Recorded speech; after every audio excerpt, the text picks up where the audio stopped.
1. It was during college. At the time, my best friend was in a very toxic relationship.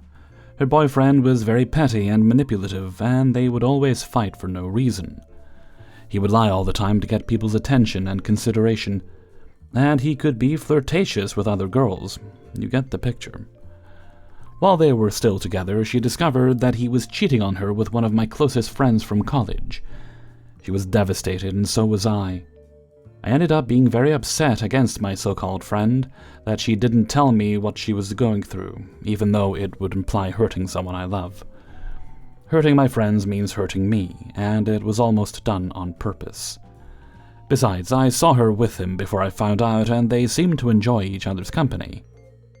No one was angry, no one showed any kind of remorse, no one was trying to be respectful by avoiding the other. I naturally ended the relationship with her because I couldn't forgive her behavior, and best friend left her boyfriend. However, he tried his best to win her back by knocking on her door in the middle of the night, calling me in tears and threatening to hurt himself out of desperation. He even had the nerve to denigrate the girl he had cheated with terrible things.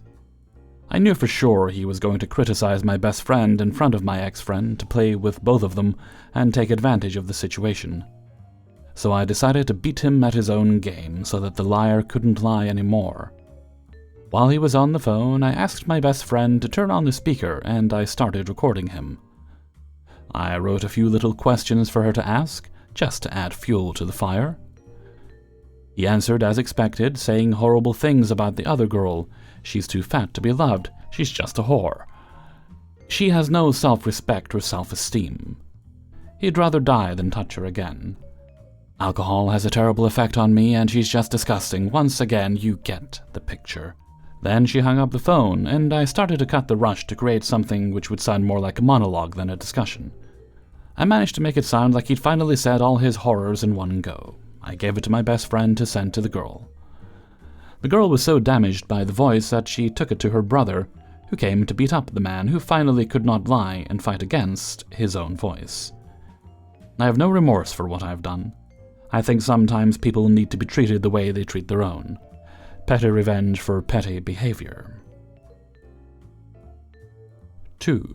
I'm sure all of you listening to this have to log their work time in one way or another, and I'm sure most of you don't agree with the granularity of said logging. So I work in IT. Many years ago I was involved in a big project creating a new platform while maintaining the old one. So during the week I would spend some time on support tickets. My role was more high level. I would never be the one to actually work on a ticket. At one point in time there was a new support coordinator assigned to the client account. The number of tickets was rising and the team couldn't keep up, threatening the new platform. The coordinator needed metrics on the team's performance, so he generated reports from the ticketing and the time logging systems, combined them and started looking into improvements, until he came across my logs. The metrics told him I spent about 2 hours a week and edit a varying amount of tickets. This looks weird and he couldn't bill the client on tickets I worked on, so he asked me what was going on. I explained that I would look over the list of open tickets, bulk update where needed, and log my time with a remark like classified tickets. Then I would move on to my other duties. He didn't like that, and told me to enter my time log for each separate ticket I work on. I asked him what the minimum time was that he wanted me to log, which turned out to be 15 minutes. Fast forward a few weeks of me spending an hour a day logging hours and logging that task too, and creating virtual overtime of about an hour a day. Then the coordinator comes up to me with a request to go through and update the full backlog. I'm fine with that and tell him I'm logging that as a generic task and not per ticket. He tells me no, it must be logged per ticket. So finally the malicious compliance. I spent about 2 hours to go over the backlog and make sure everything is in order. Then I spend the rest of the day entering everything into the time logging system. Fun fact: I was the first to reach the system's limits, but found a workaround to log everything. That day, as logged in the time tracking software, I worked for more than 16 hours. The rest of the week I took it easy. Came in late, went home early, I was done for the week, and every hour I worked extra would be unpaid, right? When it came time for the invoicing, the coordinator could not justify the huge amount of hours I had logged on the account. My rate was twice that of a tech support. And finally, he allowed me to stop logging by the ticket. My productivity went up again, as did my mood. I did flag the potential problems and drop in productivity to the CTO and CEO, who I reported to directly, but they said to comply anyway. We did laugh about it afterwards and learned a lesson in how not to waste time. Thank you for listening to my story. 3. I have a friend who works for digital agencies doing analytics for Fortune 500 corps. Let's call him Dan. And usually those agencies don't do much more than proxying the contractor and surcharging a percentage on every hour. They actually rarely contribute anything to the work process or end product. They sometimes wouldn't even have a PM or account manager involved. They would just literally resell the contractor. And usually those agencies are smart enough to shut the heck up and not bother the client or the contractor. They know that they actually have no reasonable justification for the surcharge. Well, in this case, Dan's agency, I think it was Cardinal Path at the time, suddenly started asking for more detailed timesheets. You see, more senior contractors usually won't bother. They would have some generic one-liner like, worked and 8 hours charged towards that. Because it's not really worth it to go and detail everything. The client would know the work the contractor would have done anyhow, so they would approve the timesheets if they don't exceed the weekly limit, which is 40 hours usually. My friend, of course, pushed back and asked the client whether they needed that level of detail. The client had no problems with the timesheets whatsoever, and when he raised it with the agency's manager, they informed him that it was a new corporate policy, or something to that extent. Well, Dan had to comply, and he started charging the agency for it. He started adding time expenses unrelated to the client work, stuff the agency casually got used to getting for free. Two-factor authentications, trashy corporate mass emails, any kind of correspondence with the agency staff like accountants, account managers, PMs, IT, useless recurring learning courses, etc., etc. And, of course, the time wasted on timesheets. In total, it would have effectively been anywhere from 4 to 8 hours a week. He got himself almost one whole paid day off, effectively. He told the client that his capacity on Fridays would have been lessened due to the new rules the agency pushed, so he blocked the whole day to avoid any meetings. That would effectively leave his whole Friday to himself. The client actually kinda liked it because Fridays were half-days off normally for the regular staff, plus no production releases were allowed on Fridays anyhow, but they couldn't enforce the half-days on contractors. And basically, what it meant to the client is that they would have to pay less to the agency for Fridays. Now, not only the agency lost 4 to 8 hours a week of their profit, they now introduced an expense because those 4 to 8 hours they now lost suddenly became a liability that they had to pay for, because these hours were billable, of course. Dan's hour back then was over $100, but let's just pretend it was $100 per hour. The agency likely charged at least double, so $200 an hour. So the net difference would have been $100 by 6 hours equals $600 from their net revenue, plus $100 by 6 hours that they would have to now pay out of their own pocket. $1,200 a week. Not bad. Seems a reasonable cost for a more detailed timesheet, eh? They freaked out. There was a lot of back and forth. In the end, what? You think they removed the requirement? You haven't worked much for bureaucracies, eh? No. They just went with it. My dear friend worked there for another year, effectively having Fridays off, and then left the agency when they started pushing new corporate contracts onto the contractors. And the new contracts were kinda unreasonable, asked for some odd things, one of which would be to fill the timesheets immediately after a given task was completed. He pushed back, but the director at the agency claimed they couldn't change anything in the contracts, since these new contracts were coming from Dentsu, the parent agency that would have apparently acquired Cardinal Path around that time. 4. The story happened several years ago. My brother was 14 at the time and I was 18. There was a weekend coming up where our parents weren't there on a Saturday, so I wanted to do an extensive SingStar session with some friends. It was just much more pleasant without parents at home, and we also wanted to enjoy a few beers. Shh. The SingStar game belonged to me, but the PlayStation belonged to my brother, who got it for Christmas. I had a gaming PC and was not a console gamer. My brother knew exactly that I had planned this and initially said that I could use his PlayStation for the day. But 2 days before, he suddenly said that he needed it himself and couldn't borrow it. Of course, I was annoyed, but he didn't care. Instead, he became more and more insolent. I also spoke to my parents, but they said it wasn't nice of him because he had previously agreed, but at the end of the day, it's his PlayStation, and I have to accept that. Well, I thought, I'll just look for another date, and found the perfect opportunity. A few weeks later, we were invited to the silver wedding anniversary of my parents' friends. My brother had talked his way out of it again, because he always found this couple quite boring, and always begged to stay at home when we visited them, which sometimes worked.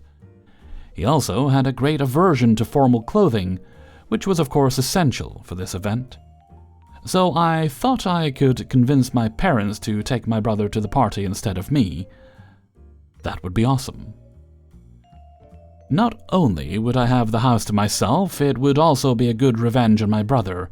He still had a suit from the wedding of our aunt 1.5 years ago, and I knew he would hate it so bad if my parents forced him to go and drag him along to the silver wedding. I asked my parents about it and suggested that they take him to the wedding instead of me so that I could have the house to myself as compensation for the last time and be able to have a SingStar party with my friends. And to my surprise, my parents actually liked the idea. My brother had made several missteps lately and had upset our parents, and they thought it was a good opportunity to bring him back down to earth. In the morning of the day of the silver wedding, my brother found out that he had to go there instead of me. Of course, he rebelled and fought back desperately, but my parents had the right leverage to quickly break his resistance. It was hilarious how his angry protests quickly turned into self-pitying begging, as he tried in vain to convince my parents to at least spare him the bow tie. He looked so grumpy when they left. I, on the other hand, had a really cool day afterwards with some friends, several beers, and many hours of SingStar, and the thought of my cheeky brother being trapped in his suit, shirt, and bow tie at this silver wedding for hours always brought a smile to my face. He was a bit mad at me for the next few weeks, but that went away, and his behavior improved a bit after that too. 5. My dad, 47 years old, is a big fan of camping. But being a lawyer turned judge, he couldn't camp as much as he wants. He had also gotten tired of setting up a muddy tent for nights on end, so he finally got a camping trailer. It is a nice little one and can fit himself, my stepmom, me, and my 2 siblings for a night, but it's a tight fit. It's also a tight fit in our driveway, so I can't park my car there anymore. Enough of my complaining, though. A couple of months ago, my dad was walking past the trailer when he saw a ticket posted on it. It stated that, due to city ordinance, my dad couldn't park his trailer in a side yard lot and would be getting a fine if he didn't move it. My dad, being the law-educated man he is, immediately called the number to have a talk with the city official. The man on the phone, ticket man, told Dad that there wasn't much that he could do other than move his trailer, since his driveway goes up to the side of his house, counting as a side yard. Dad asked if Ticket Man could cite the law and, surprisingly, Ticket Man told him exactly where to find it. So my dad sat down with the city zoning laws and read them over. One thing to note about city laws is that there are often differences in what is allowed based on the definitions of properties. For example, a house on the corner of a neighborhood might have different rules than a house in the middle of one. And wouldn't you know, my dad's house is on a corner. The official term for his property in the law is a corner property, and his side yard is called a corner side lot. So he read over the rules again, and nowhere does it ever state that a corner side lot is exempt from parking a trailer on the property. In fact, it isn't mentioned at all, meaning there are no rules to stop my dad from parking it anywhere on his yard. I'd love to say that this is when my dad parked it in the elevated front yard, but my dad would never ruin his grass to be petty. So he just called Ticketman again. Dad started to explain his reasoning again, but Ticketman stopped him and said the ticket was already taken back. My dad asked why, and he explained that normally the city is fine with a few tickets a day, all being very open and shut cases, but a couple of days ago they had received an order from an unnamed member of the city's board saying that they need to ticket all trailers illegally parked. Now my dad knows who she is, and knows that this was absolutely a case of one of her neighbors getting a trailer and her wanting it gone. But that didn't explain how the tickets got rescinded. Ticketman explained further that the city's legal counsel had told them that if they didn't remove the tickets, they would get around $1.5 million in fines. But they would lose out on all the taxes on these trailers due to most of them most likely being moved outside the city to be parked illegally. Basically, if they didn't pull the fines, they would lose out on tens of millions of dollars in taxes. Ticketman had to immediately void all of the over 400 fines. My dad asked him about his corner property argument, and Ticketman told him that he was actually right, and they had a good laugh over it. However, that's not where it ends. Like I said earlier, my dad is a judge. This week he was hearing a small case where someone was arguing that a ticket on their car was not correct, and wouldn't you know it, one of the witnesses was Ticketman. My dad told me that the look on his face was priceless when he said hello to Ticketman. You could see the gears turning in his head as he recognized my dad's voice, but didn't know from where. He's apparently been in his court multiple times since then, and definitely remembers where he heard his voice before. It wasn't the most outrageous story, but I love all the different dominoes falling into each other. You've got the city saying no to the board member who now has to deal with her neighbor having a trailer on their property. You've got the city almost losing out on a lot of money in taxes. You've got my dad giving a little heart attack to the Ticketman in court, and then you have Dad's attempt at being petty that he kinda dropped the ball on. I've seen a few people getting confused about how taxes on trailers work in my area. You can legally park a trailer, in some cases such as parking it on a concrete lot in the backyard. The tickets were for trailers parked illegally, such as one on the street or in a driveway that is not large enough. People with trailers on the street get fined anyway, and that has nothing to do with it. But because of the way my dad's driveway is positioned, it counts as a side lot, due to having a strip of grass next to it. If it wasn't on the corner of the neighborhood, then he would technically be in the wrong. However, because it is a corner property, it has a different legal definition that is never actually stated in the bylaws. On that note, trailers can be taxed by our city due to us being a medium-sized city, meaning that you need to have larger vehicles like a trailer or tractor, or whatever other larger vehicle is taking up more parking space. When people park them in driveways, they usually don't care as they aren't in anyone's way. The reason it mattered here is because of most people who would have been fined would not have anywhere else to park them, and because of this, the only real option would be to park them somewhere completely different, such as outside the city or in a rental parking spot. Neither of which the city can tax. So basically, if they fined people, then they would have to board up their trailers, which would mean they would be taxed as they wouldn't be on city property anymore. I hope this explanation helps, and feel free to ask if you need any more details in the comments. Hey everybody, Hellfreezer here, and thank you very much for listening to Revenge is Ice Cream, episode 248. And thank you very much to everybody who allowed me to use their stories in this video. Before you go, please hit that like button. It helps YouTube recommend the video to other people. If you're enjoying the videos and you feel you'd like to get them a bit earlier, you can get them on the Monday by joining me on my Patreon, which is linked in the description. All 7 videos for the week, you get them all at once, watch them at your leisure. You can do that for as little as $1 or more if you like. Won't say no to more, a month. You'll also find a link to the Hellfreezer Discord and the Teespring merchandise store to get your hoodies and t-shirts and mugs in the description. And if you really like today's video, then you can leave a tip by clicking on the heart with the $sign and leaving the tip of your choice. And of course, you don't have to do any of that, and you never do, but it is very much appreciated and has really been helping me a lot. Okay, no other bits and bobs today, I don't think. I'll have to check, but I don't think there's any birthday shoutouts. So let's move right along to Hellfreezer's question of the day. And today's question is... And today's question comes from moderator Shigar. When making Hot Pockets or similar foods that involve a liquid magma filling, how do you eat it when it's ready? I did suggest you let it cool, but apparently that wasn't an acceptable answer. So, what do you guys do then? How do you poke a hole in them? Do you just let them cool like a sensible person? Or do you dip them in cold water? That sounds silly, but I've literally seen people do like food eating competitions, dip things in water to make them easier to eat. I think partly to soften them, partly to cool them. But let me know what your answers are in a comment below.